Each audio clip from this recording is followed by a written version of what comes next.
Hi, this is Ann Emmons. Welcome to my studio.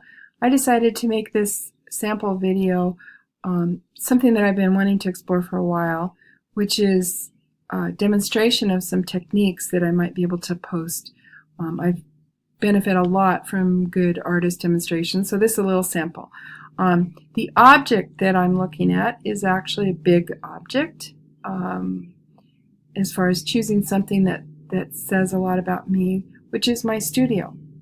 So this space and everything that's in it, the materials that I use, the fact that the space is at home behind my house, so that has been of great value to me, both in my teaching, my art making, my life, integrating a lot of parts of my life. So right now I'm sitting at the table where I'm working, and I'm going to jump right in for time's sake to demonstrating a method that I have worked at for about 10 years, a little bit longer. It's egg tempera.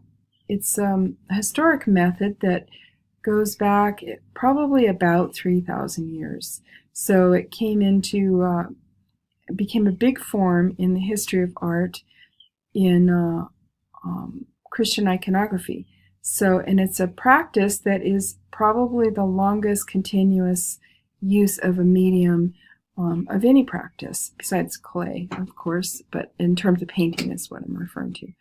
So, egg tempera uses egg yolk as the medium. So I've mixed up an egg yolk without the white, so the protein of the yolk, mixed with vinegar or wine to cut the fat of the about that.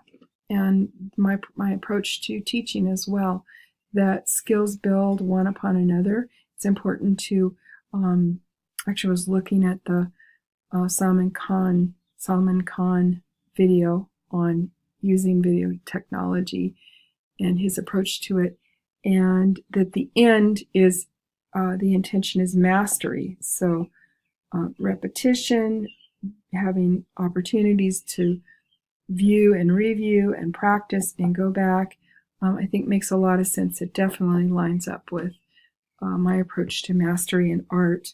And so I was thinking of some, immediate connections the studio has for me in speaking about who I am, and also my approach to teaching.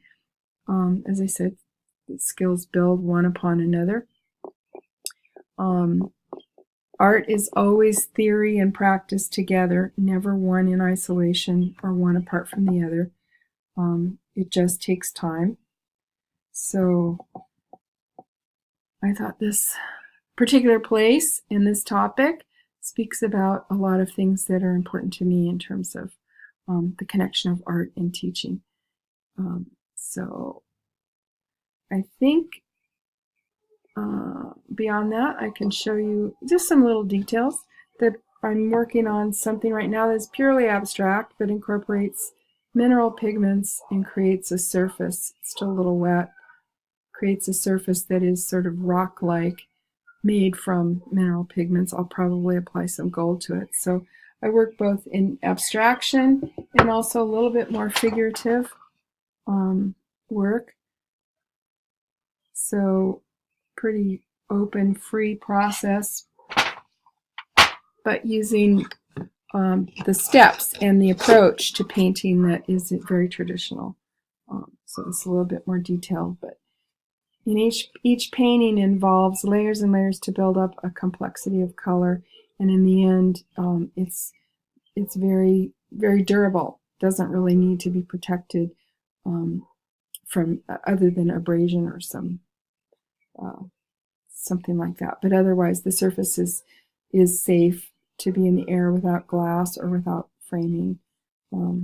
Colorado Columbine, just for fun. And also, I guess maybe one sort of personal thing is this, I studied geology and fine art together. I'm a native of Colorado. The land has been really important to me, and this particular method integrates so many things that are important to me. Thanks for watching.